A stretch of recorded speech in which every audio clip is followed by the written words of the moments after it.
Hey folks, yesterday I put a video up about voles, and it's literally about a day later, and unfortunately I did spray the peppermint spray and it did absolutely nothing, and I've got some new damage I want to show you and some new theories. I don't think I had this in the video yesterday, and I'm pretty sure this is new, but you can see they went by the roots of this lilac. And then this is actually bee balm over here, which I guess they don't like because they jumped out of the ground there and then they jumped out of the ground there. They did actually close up this tunnel over here. I know I sprayed some spearmint on this one. And then over here, underneath the mountain laurel,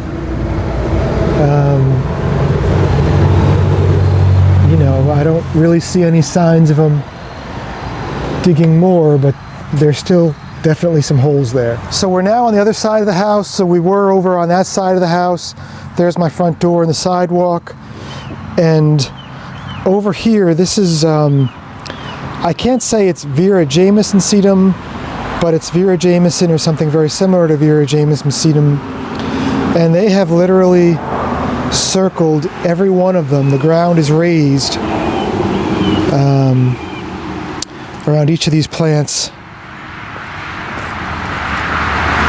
Plants aren't loose yet, but you know, they're being very naughty. Earlier this year, I was walking through the yard a few times, and I saw some cute little fluffy things kind of start over here and head underneath the house there. There's a foundation, but there's no floor under there. And I thought it was just a mouse. In an attempt to scare the mice away, if you see in there, you might see flashing lights. That's not a cat, that's like a fake cat. But that thing makes animal noises, it's got an ultrasonic frequency, and it also has flashing lights that go off every once in a while if it's dark enough. So I put one of those on either side of the house.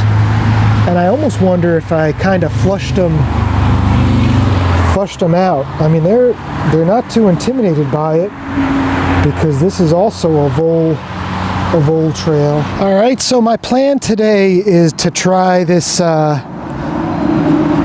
rodent defense, which before I bought the peppermint oil, I tried this stuff, and this is a little bit spicier.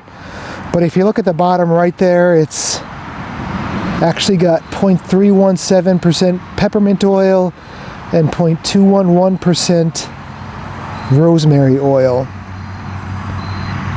And the rest is water. So somebody's making a nice profit off of this one.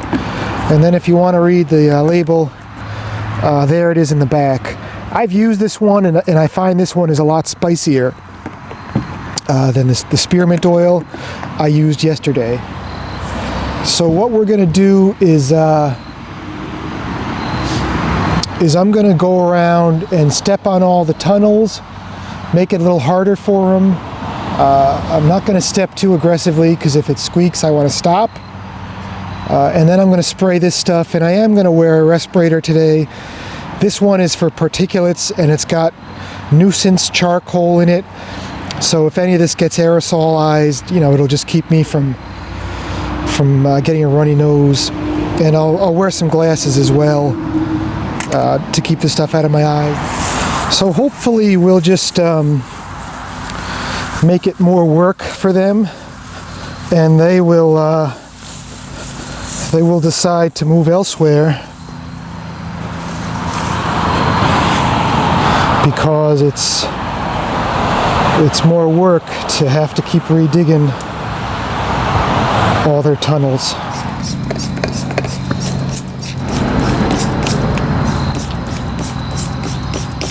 Folks, if you're going to use this product or the spearmint one I used yesterday, I'd highly recommend you just get a spray bottle and very carefully pour it in a spray bottle with safety glasses on, because I've been having all kinds of trouble with the sprayer on this one more than once and the other one as well. And I just don't think it's worth the hassle. I think just go to the big box store, spend $5 or $6 for a decent hand sprayer, dump some in, and you're good to go. Forgot to go over the lawn. Okay, folks, so that was phase 2 of John versus the Voles, and so far the score is Voles 1, John 0. So we'll see how we do tonight. The next phase, somebody left a comment yesterday and say they said they've had very good luck with like a cayenne powder. Go to a grocery store, or I think they said it was an Indian food store. I think that's a great idea. So tomorrow night we will try the cayenne powder, and then I'm going to go on Amazon and see if I can find some Have-A-Hearts for something vole sized.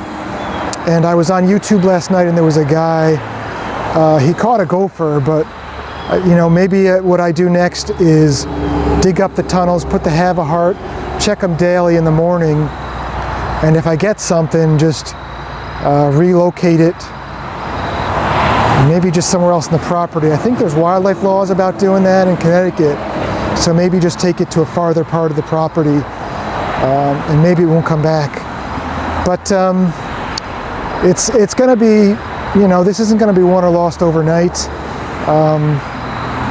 so we'll keep you posted.